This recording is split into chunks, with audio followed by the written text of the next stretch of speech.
In this lesson, I want to go over some additional tweaks when we're looking at our site on the smaller screens.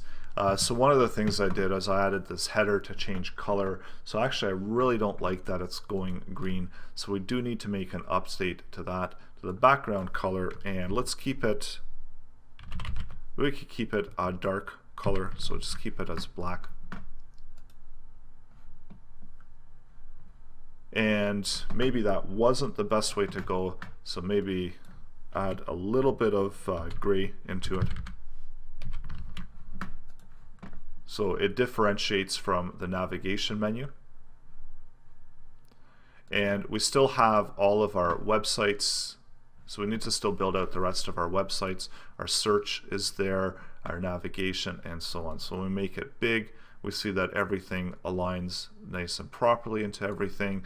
The other thing that I want to get rid of on the smaller screens, I don't like the way these ads are showing up. So maybe on a tablet it's okay, but once we start shrinking down the screen, these ads are taking up a lot of space. So I want to get rid of those as well. So what I'm going to do, whenever we shrink it down, I'm going to display it as none, and I think that I'm only using them as sections here. So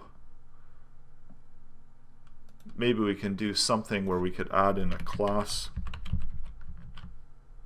no small or something like that, and then that way we can identify what we want to disappear on the smaller screens.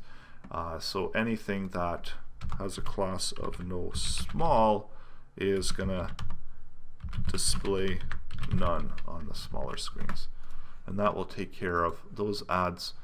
Get rid of them whenever we shrink it down. So these ads are now going to be disappearing once we hit a certain breakpoint.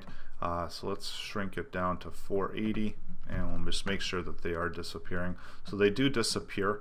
We see that we do get this kind of scrolling over effect. So this is because the size of the screen now is 480, but we're at full scale. So this is why it looks like this within the browser window. That's because we've adjusted it to be 480. So maybe we could even do a max width of 480 or something like that, just to make sure that things are falling into place a little bit better, or maybe that's not the best idea. So we'll just, or we'll do a min width of 480. So that's what it should actually be. So that we make sure that everything falls into place and that we've got 480 available.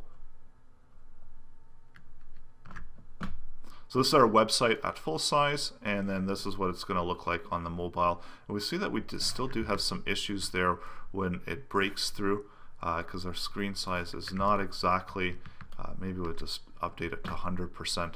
So that might have been an issue with that 100% adjusting. So it does look like it is adjusting properly. And then the ads are disappearing. So now you can update this template as needed and make the updates and changes that you want. We can also see that maybe we should add in some padding there on the left hand side, because when we do shrink it down, it still looks like there's something that's lagging, and some of the margins or widths that we've already set we might have to remove out. So let's just take a quick look at that, and it looks like it's sitting within this main container area within this content. So we've got this padding of 10 pixels, so we should get rid of that as well. And also even get rid of these borders. Maybe just get rid of the borders as a whole, and we're going to get rid of the padding and the content when we shrink it down.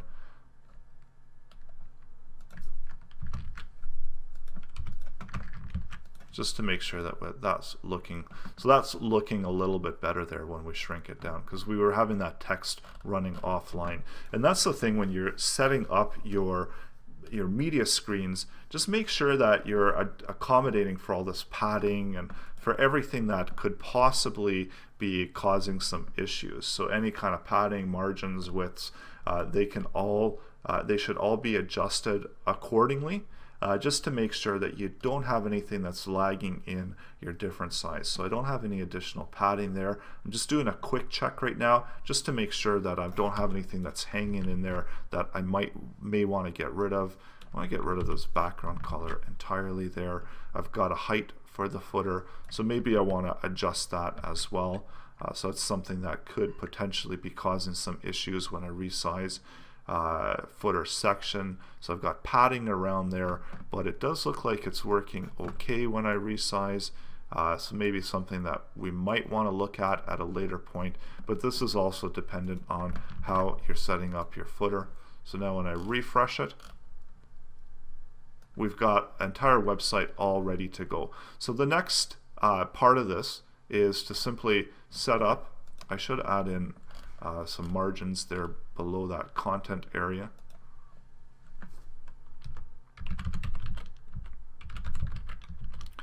So to add in a little bit of a margin there, so we get some spacing between the footer and that content area. So in the next lesson, we're going to set up this as a website. So we're going to duplicate all the HTML pages into the About and Contacts and Products area, and really update the website, connecting them all to the CSS page. So that's coming up in the next lesson. So finishing touches.